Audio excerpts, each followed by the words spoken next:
Hi everybody, Dr. Bryton here for Two-Tip Tuesday, and today I want to address something that's actually kind of a challenge for me to address proactively and educate patients on proactively. So our hygienist Maria actually came up with this topic this week, and I think it's a very great topic to discuss with patients. And it has to do with basically your oral health and patients that are going through radiation or chemotherapy for cancers.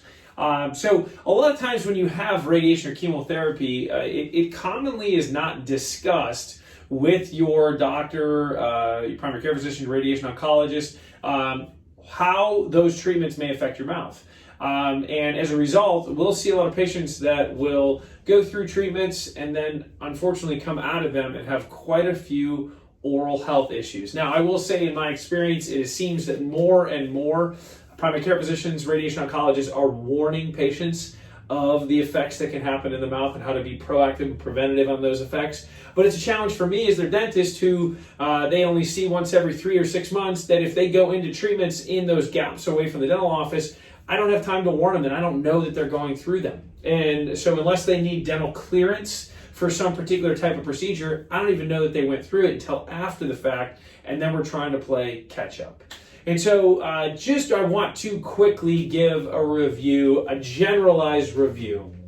For patients that are having radiation treatments, in general, if the radiation is the chest and above, we assume that there is going to be some negative impact on the spit production in the mouth. In fact, in many situations, it can affect your spit glands for the rest of your life and hamper their ability to actually create spit. When it comes to chemotherapy, in general, we assume that your spit glands will be hampered while you are undergoing chemotherapy. Once you discontinue the therapy, we see that your spit glands will resume normal production.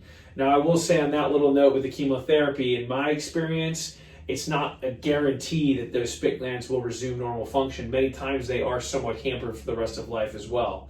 And so for our patients, if our spit glands are being affected by these treatments, many of you that have heard my videos should have a little bell or something ringing in your head going ding, ding, ding, there's a problem there. And there is. Your number one defense against cavities and gum disease is your spit.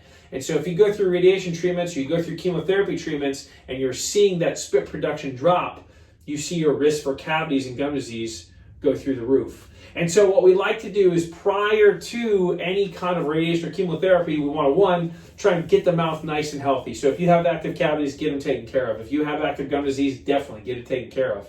And then once you start treatment, our goal is to continue to keep things healthy and clean, and then protect with more fluoride, with more fluids to flush the mouth, to make sure that we are keeping that spit functionality, the flushing effect and the strengthening of the teeth still going while you're undergoing some degree of that hampering to the spit glands. And our goal there is to, again, prevent what will happen later. Because what we'll see is if we don't do that, many times patients will get through their chemotherapy, get through the radiation therapy, they're doing well, and all of a sudden their mouth will take a turn. And so my tip for you today is, if you are one of those patients that's going through that, make sure to mention it to our office, mention it to your doctor. Our goal would be to make sure that we can try to be a little more proactive with trying to prevent some of those negative impacts of those treatments.